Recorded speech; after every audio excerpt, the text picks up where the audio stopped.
Hello everyone. So today we are going to finish up section 7.2 and do section 7.3. So for section 7.2, recall what is the quadratic formula. Quadratic formula is x is equal to negative b plus or minus the square root of b squared minus 4ac all over 2a. We're assuming a is not equal to 0, because if a was 0, that would make our denominator 0 and our whole thing undefined. And then I'm pretty sure it says that a, b, and c are real, or the rational numbers, right? So this is the quadratic equation. And then another note that I wanted to talk about that we didn't talk about yesterday is now we're going to use the discriminant to determine the number and type of solutions to a quadratic equation. So what is the discriminant? The discriminant is the expression under the square root of the quadratic formula.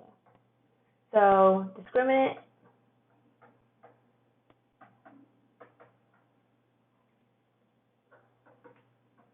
is the b squared minus 4ac. Right? And this is for the quadratic formula. So what does the discriminant tell us? It means that if this is positive, then there will be two real solutions. So why is that? So if I use the quadratic formula, and so I say x is equal to negative b plus or minus, and say when we compute it, it is the square root of a, where a is real. Right? All over 2a. Since this is real, you can, like for example, if it was just the square root of 3, what are you going to do? It's going to be negative b plus square root of a over 2a, and then negative b minus the square root of a over 2a. These are both real solutions. Right? So now, the second thing that can happen when you compute the b squared minus 4ac is that it can equal 0. So if it equals 0, what does that mean? That means, so if I plug it in, so if we solve the quadratic formula, I would get x is equal to negative b plus or minus, this would be 0 all over 2a. The square root of 0 is 0, because 0 squared is 0, and so we're left with negative b over 2a. Right? And this is only one real solution. Right? So if it equals 0, then you only get one solution. The last thing that can happen for the discriminant is that it can be negative. Right? So if the discriminant is less than 0, okay, and then we're computing with the quadratic equation, x is equal to negative b.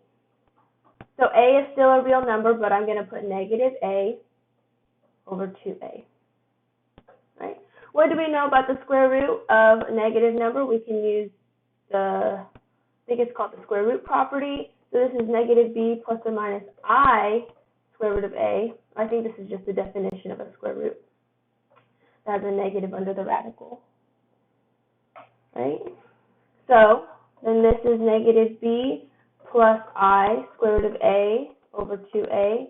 And this is negative b minus I times the square root of a over 2a. Because of this I, so I guess if we want to write it in standard form, which is a plus bi, this is negative b over 2a plus the square root of a over 2a I.